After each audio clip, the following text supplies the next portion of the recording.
Hello, everybody. Adam Parks here with another episode of Receivables Podcast. Today, I'm here with a very well-known industry legend, Mr. Heath Morgan, here to join me and talk about artificial intelligence and really the book that he's been writing. He was my guest on the AI Hub, my first guest on the AI Hub podcast, and we were talking about really consciousness and artificial intelligence and what that looks like from a societal perspective. And he let me know that he was writing this book. So as he's gotten further down the line, I wanted to get back here and start talking more about the project that he's working on and what that all means for us. So Heath, thank you so much for joining me today. I really do appreciate you joining and sharing your insights.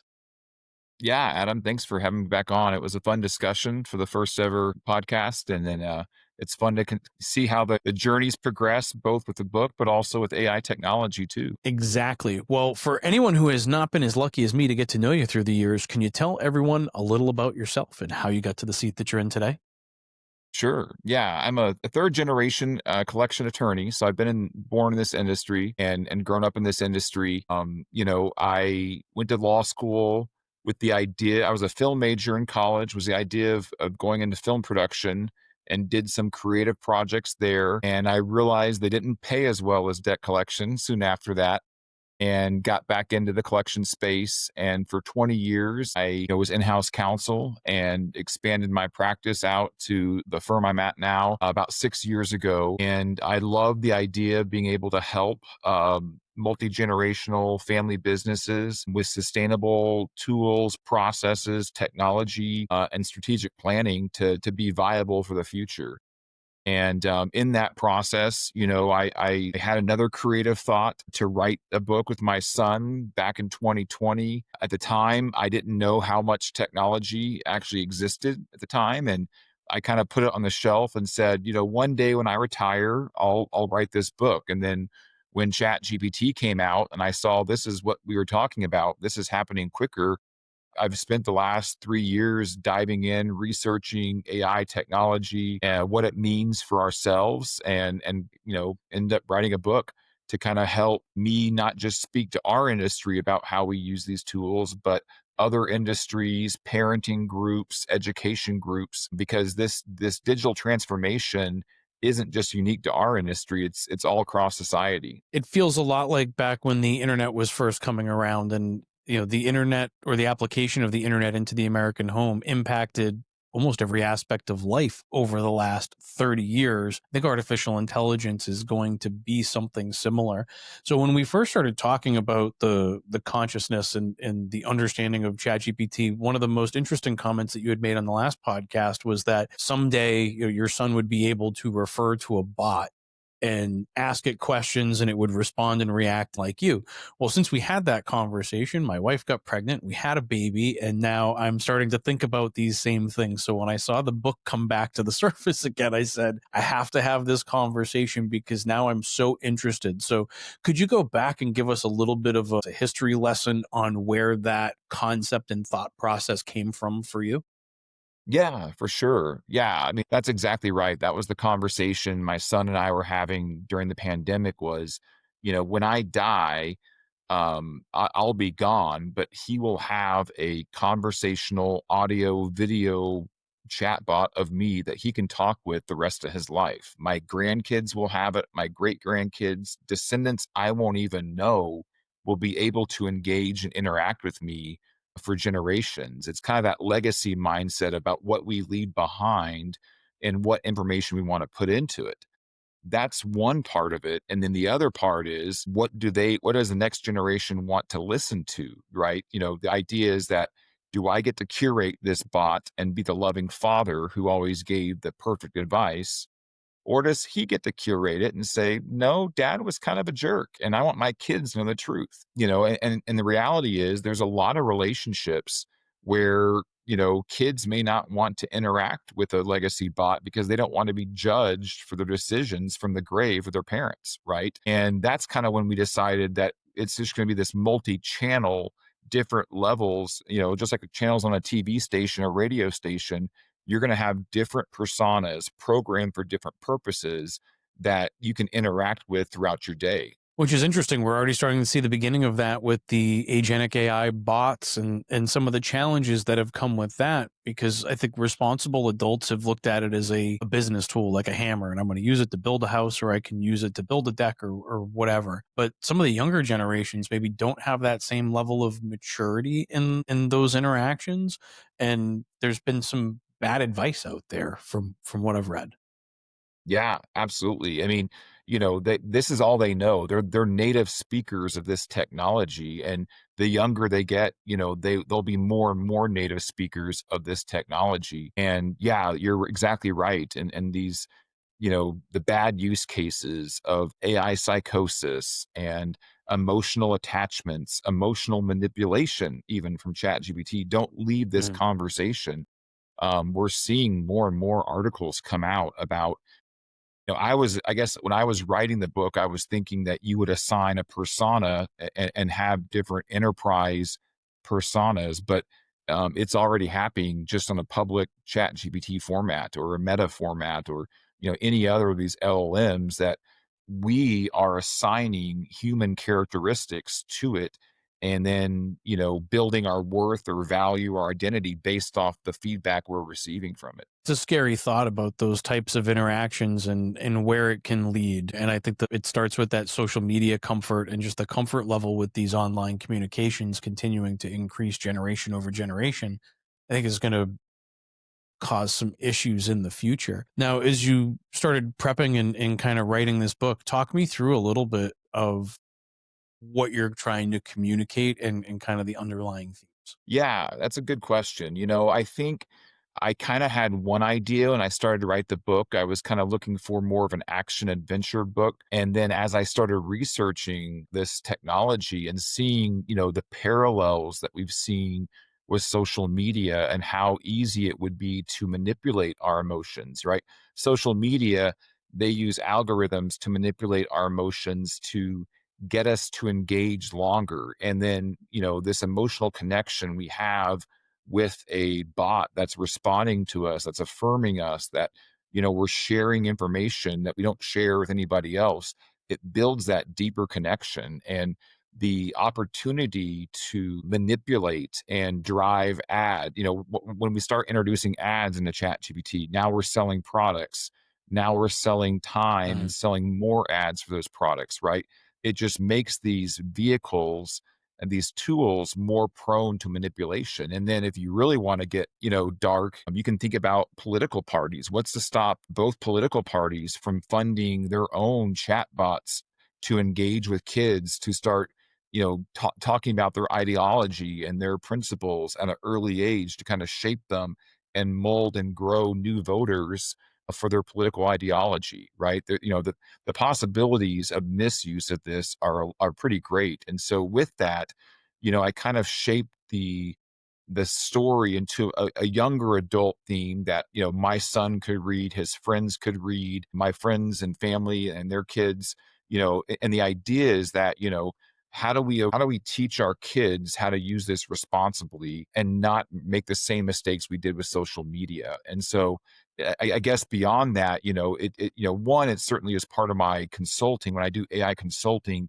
it helps to think 20, 30 years in the future to kind of walk back and give advice about how we're going to use this technology now. But it's so prevalent in our society that it also affects the next generation, how we interact with each other, and really can shape our society and human communication moving forward. One of the things that you and I talked about previously was our children won't be judged on the output of their models. They'll be judged on how they input to the models. So as we look at the dynamic of education and schooling and what that is going to start to look like, because not only can we start to use AI to teach certain subjects, and I've gone down that rabbit hole a few different times myself on various things, just wanting to learn on whatever topic.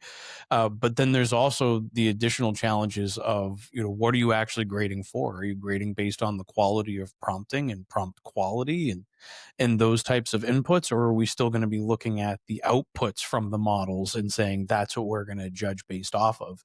And, that extends even beyond education into when these same people get into the real world and get jobs and do these things, where are we going to start looking and evaluating employees and team members around us as it relates to input versus output of AI models?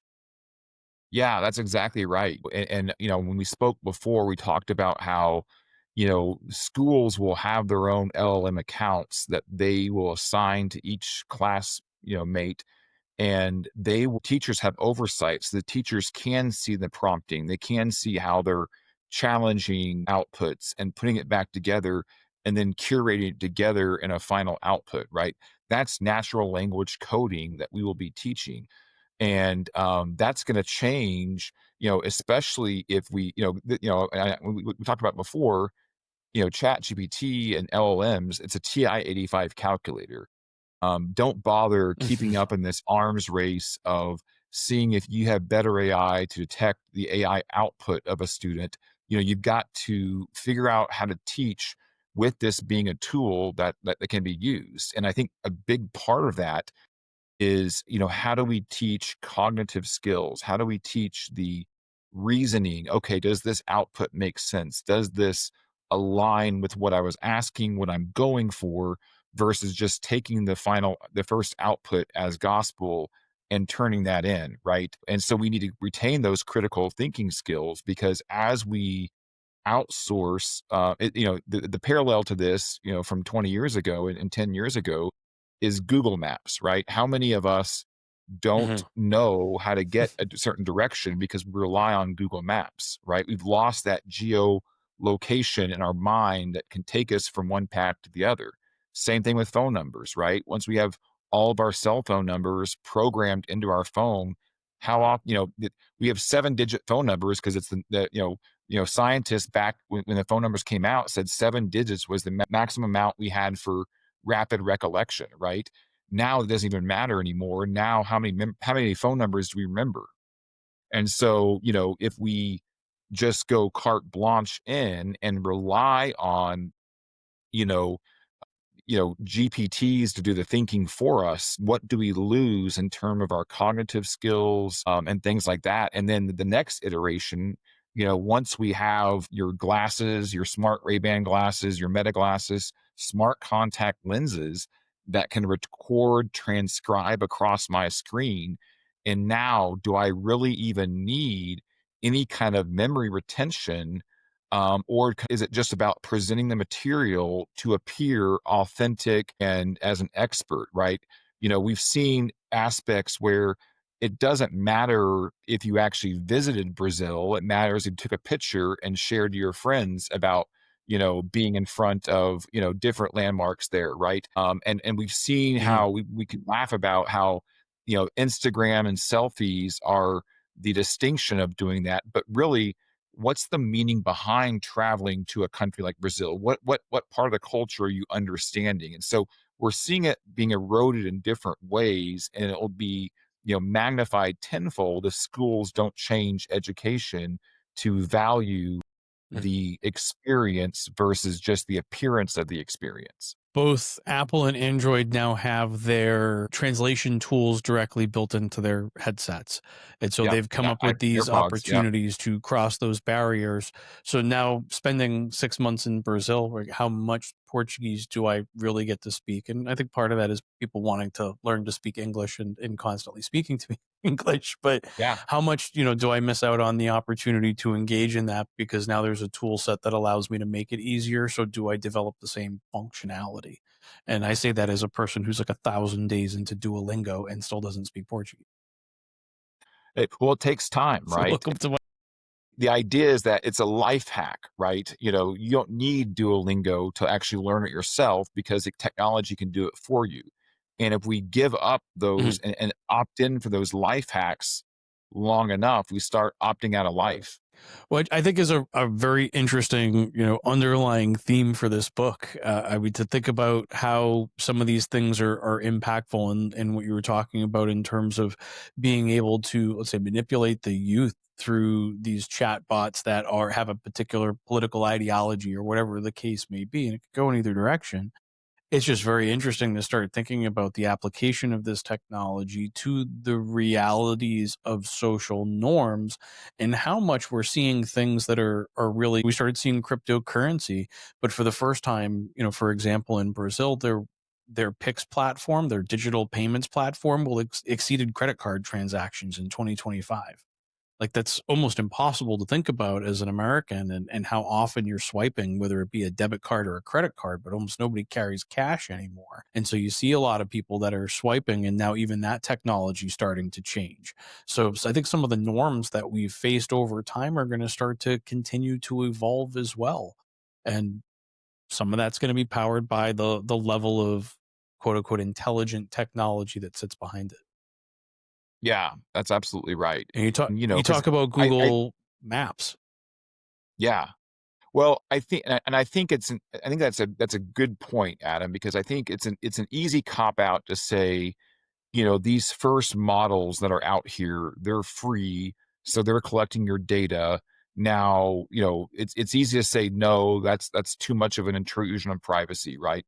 But we're not too far away from having enterprise models that won't train your data on AI, that will just be for you, that will address some of those privacy concerns. And now we can start having deeper conversations about the adoption rates and how do we use them. And if I'm paying for this, if I'm paying for this service to use crypto to transact, am I really getting value of it versus it's just free? And that's where I think, Mhm. once AI matures, we'll have those conversations of we're done with the free versions of these tools.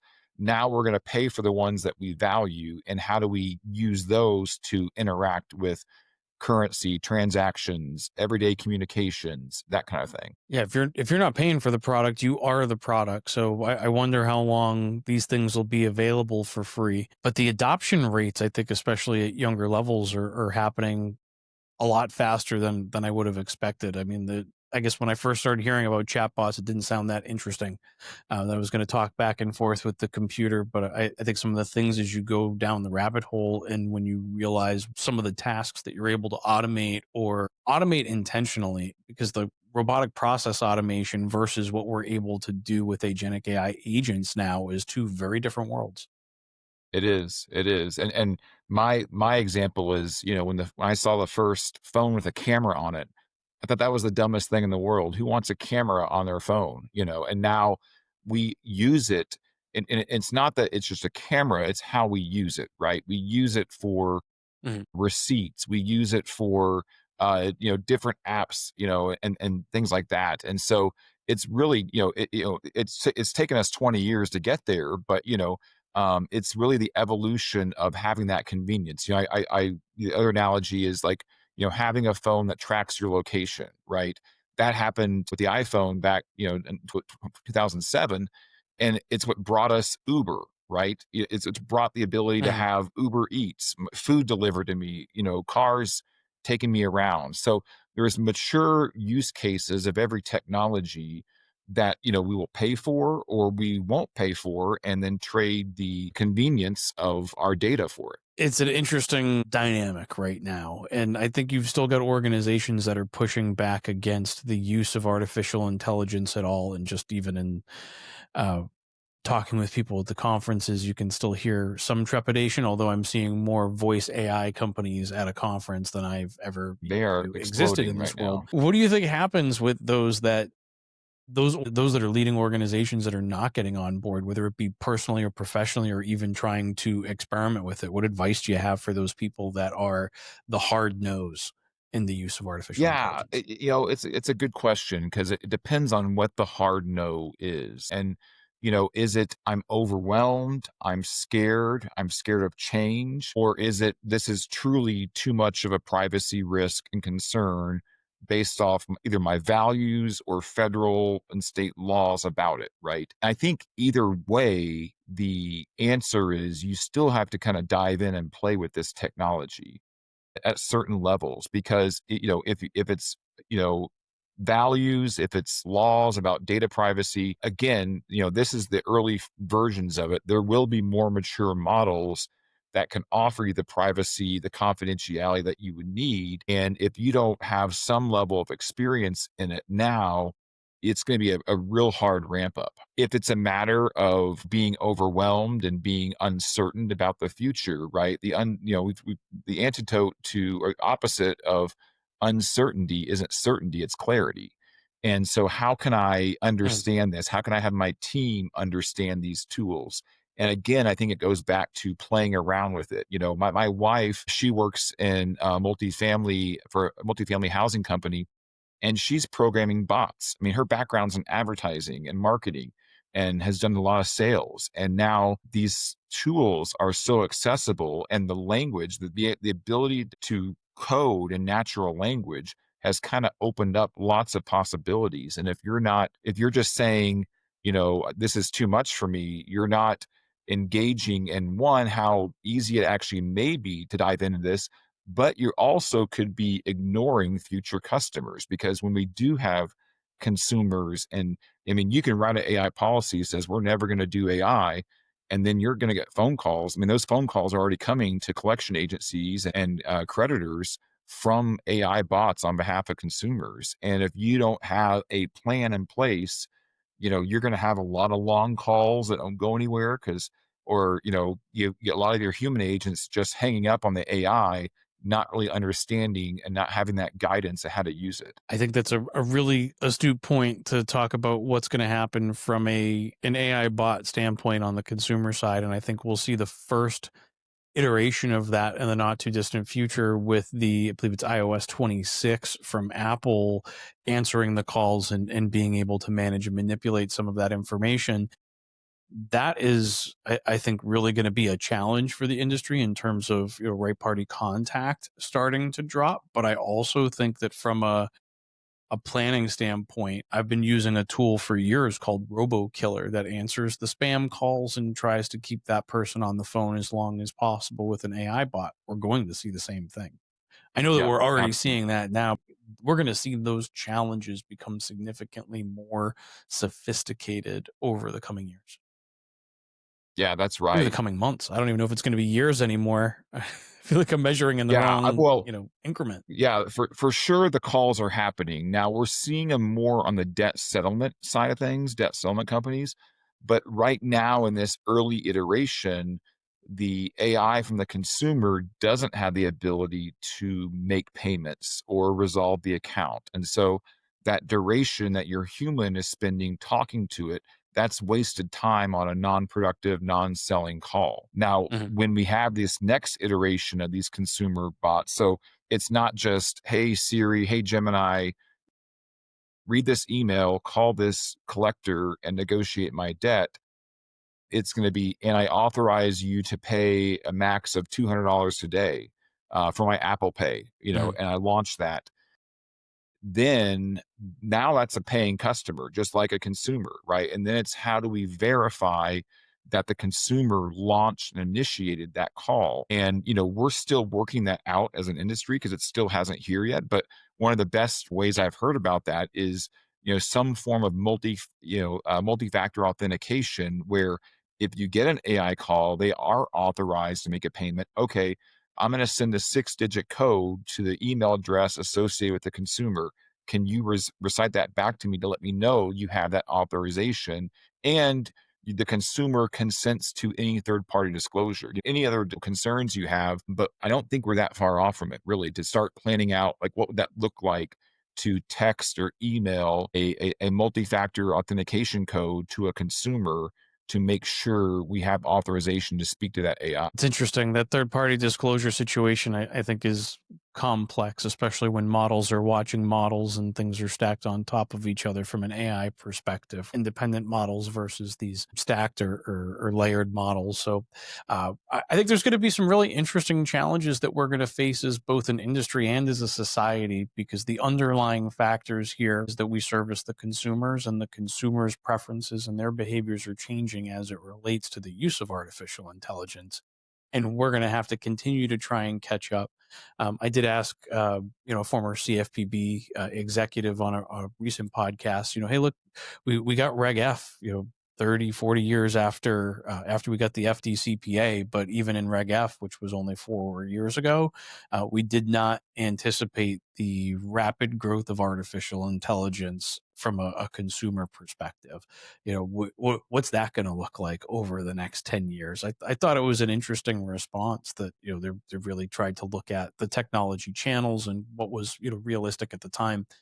And I'm hoping that we do get some sort of federal clarity on it at some point, because letting the states decide how artificial intelligence is going to work is going to be not only next to impossible, but it's going to create a massive imbalance in the behavior and the treatment of consumers across geographic locations, which is quite literally what we're told not to do. That's right. That's right. Well, yeah, and it'll be up to the states right now without a federal Mhm. legislation. I still think it's too early to kind of really, predict guardrails for it. I think, if you're Agreed. looking to comply with AI technology, I think certainly having elements of transparency, having logs of use and tools are good.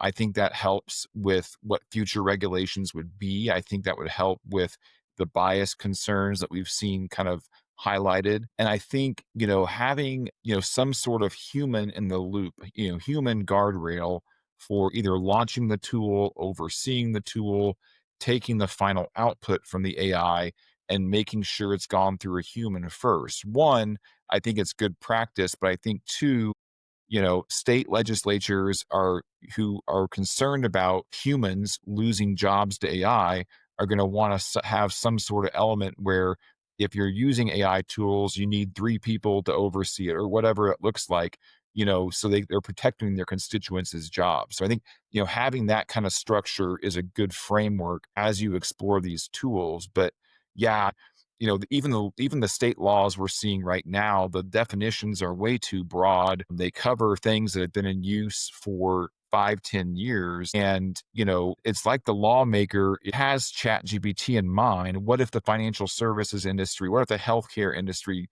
use chat GPT? But they're making the definition so broad it covers every aspect of AI technology and tools, including machine learning, automation, and that tools that have been Mhm. around, as you and I know, for 5, 7 years without incident, without issue. And so it's going to take education from our industry as well to really engage, identify what the concerns are, identify the bad use cases, and one, see if there's existing laws already in place that would stop those bad practices. And then if there's not, if this is mature enough to have new use cases, then let's address those new use cases. Wow, Heath, I tell you what, I never depart a conversation with you without learning something. Every time that we get on a call or we run into each other at a conference, you open up my mind to some new ideas, thoughts, and perspectives that maybe I didn't have before. And I really do appreciate you. I know that you still have your Kickstarter open for the new book. So I'm going to Yeah, go and make a donation today, because I really want to get a character named after somebody in my life. I feel like that's right up my alley. But really, I can't wait to read the book. I'm excited.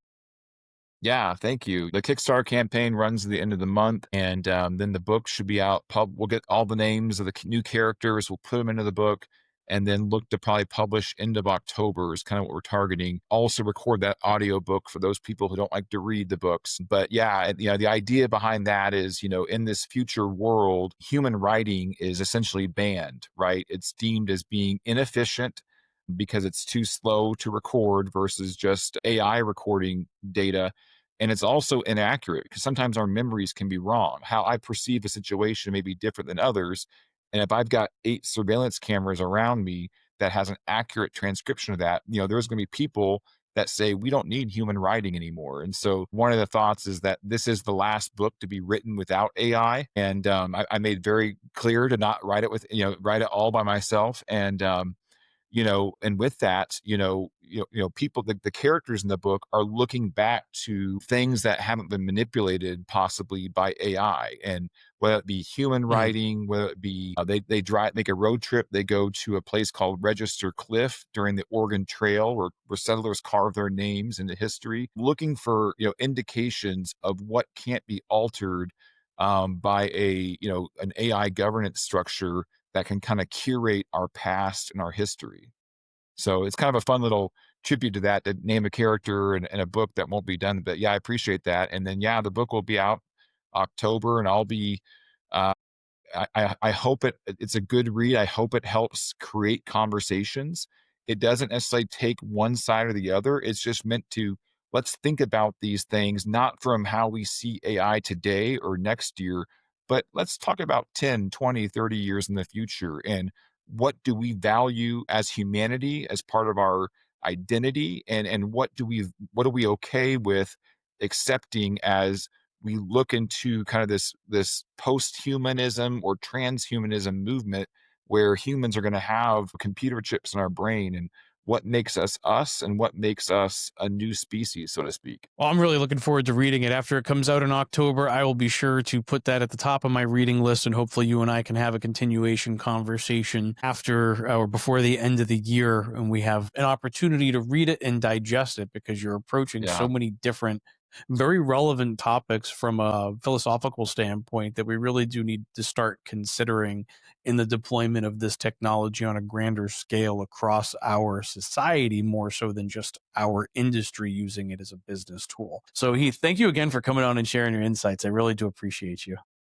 yeah, thanks, Adam. Thanks for having me. Always a good conversation. I know that we share similar values on where we feel about privacy and convenience, so it's always good to talk to a fellow convert on stuff. So thanks for having me again. Absolutely. And for those of you that are watching, if you have additional questions you'd like to ask Heath or myself and you want to get involved in the conversation, you can leave those comments below on LinkedIn and YouTube, and we'll be responding to those. Or if you have additional topics you'd like to see us discuss, you can leave those in the comments below as well. And I'll get Heath back here at least one more time to help me continue to create great content for a great industry.